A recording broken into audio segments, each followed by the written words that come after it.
Selamat pagi Bapak Ibu serta saudara-saudara yang terkasih di dalam Tuhan Yesus Kristus. Salam damai dan sejahtera dalam kasih Tuhan. Untuk mengawali pagi ini, marilah kita bersama-sama mendengarkan firman Tuhan di dalam perenungan pagi. Sebelum kita mendengarkan perenungan firman Tuhan pada pagi hari ini, marilah kita berdoa terlebih dahulu. Marilah kita Tuhan Allah Bapa kami yang bertahta di dalam kerajaan surga yang maha mulia, terima kasih puji syukur kami panjatkan kehadirat Tuhan. Tuhan yang senantiasa memberkati kami, menyertai kami, melindungi kami, dan memelihara di dalam setiap kehidupan kami. Terpujilah nama Tuhan kekal selama-lamanya.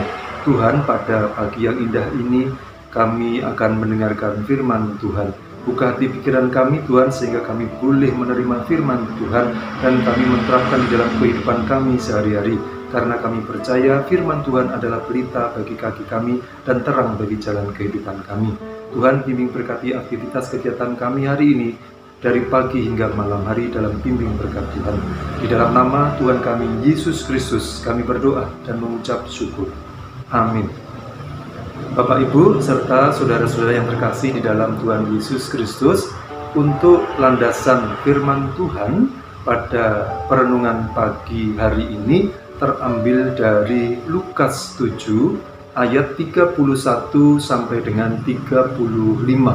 Yang demikian firman Tuhan. Kata Yesus, "Dengan apakah akan kuumpamakan orang-orang dari angkatan ini? Dengan apakah mereka itu sama? Mereka itu seumpama anak-anak yang duduk di pasar dan yang saling menyerukan, 'Kami meniup seruling bagimu, tetapi kamu tidak menari. Kami menyanyikan kidung duka, tetapi kamu tidak menangis.' Karena Yohanes Pembaptis datang, ia tidak makan roti dan tidak minum anggur, dan kamu berkata, 'Ia kerasukan setan.'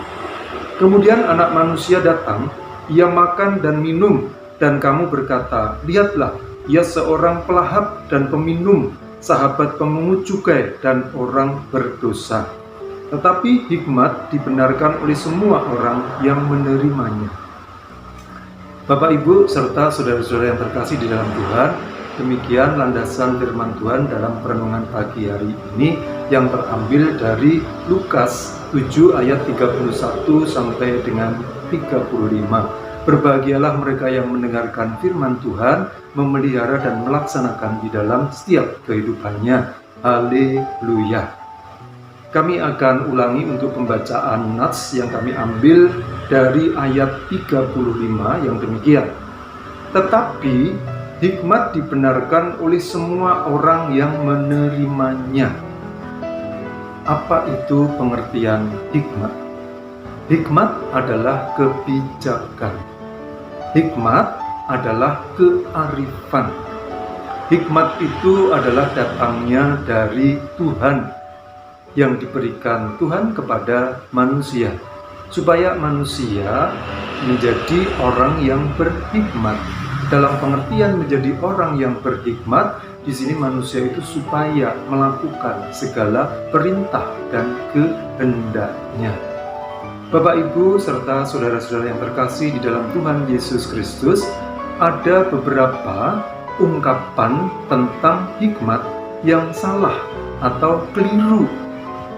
Misalkan, yang pertama, ungkapan hikmat yang salah yang keliru itu beranggapan begini, bahwa seseorang yang mempunyai pendidikan tinggi adalah orang yang berhikmat. Padahal ungkapan itu belum tentu bahwa ketika orang yang berpendidikan tinggi itu adalah berhikmat. Karena kita lihat ada seorang yang sekolah S1, S2, bahkan S3, tetapi apa yang dia lakukan? Dia tidak berbuat baik. Maaf, sebagai contoh, mereka melakukan korupsi. Kemudian ada ungkapan yang keliru, salah juga tentang hikmat. Yang kedua adalah mereka yang berpengalaman hidup atau mereka yang pengalaman bekerja. Ini dikatakan bahwa mereka itu orang yang berhikmat. Itu juga keliru, salah. Karena ada juga ketika orang sudah pengalaman hidup, mereka sudah pengalaman bekerja, ternyata maaf, dia menipu dan pembohong. Kemudian ada ungkapan yang salah atau keliru lagi tentang hikmat, yaitu bahwa dikatakan orang yang berhikmat itu adalah orang tua. Belum tentu juga dikatakan demikian, karena ada orang tua itu yang salah atau keliru mendidik atau membimbing anak-anaknya. Nah, ini Bapak Ibu contoh ungkapan-ungkapan yang keliru ketika pengertian atau pemahaman tentang hikmat. Hikmat yang sebenarnya adalah datangnya dari Tuhan sebagai anugerah yang diberikan Tuhan kepada umatnya, supaya kita sebagai umatnya, kita melakukan apa yang menjadi perintah dan kehendak Tuhan. Bapak, Ibu, serta saudara-saudara yang terkasih di dalam Tuhan Yesus Kristus, tadi ada pembelajaran ya tentang berhikmat, seperti yang kita baca tadi dalam Lukas 7 ayat 31 sampai dengan 35.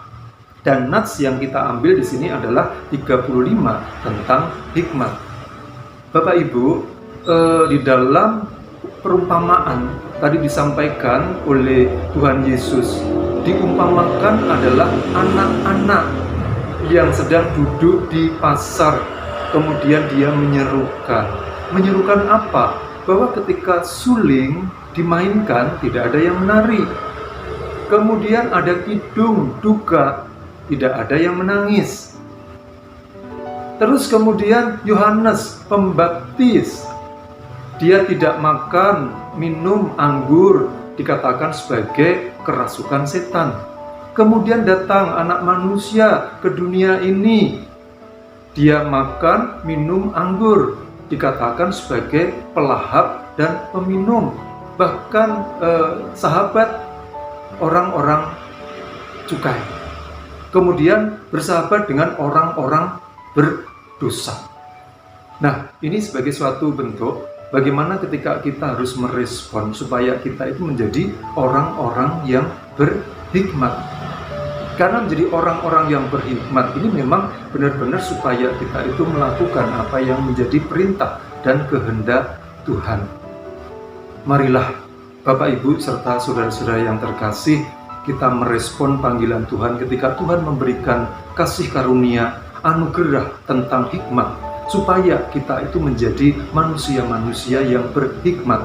Anak-anak Tuhan tahu mana yang baik, mana yang benar. Mestinya ketika benar itu harus dilakukan, baik itu harus dilakukan, salah, keliru itu harus ditinggalkan, supaya kita menjadi orang yang berhikmat, yaitu orang yang bijaksana, orang yang mempunyai kearifan, karena datangnya hikmat dari Tuhan. Selamat kita menjadi orang-orang yang berhikmat. Tuhan memberkati. Amin.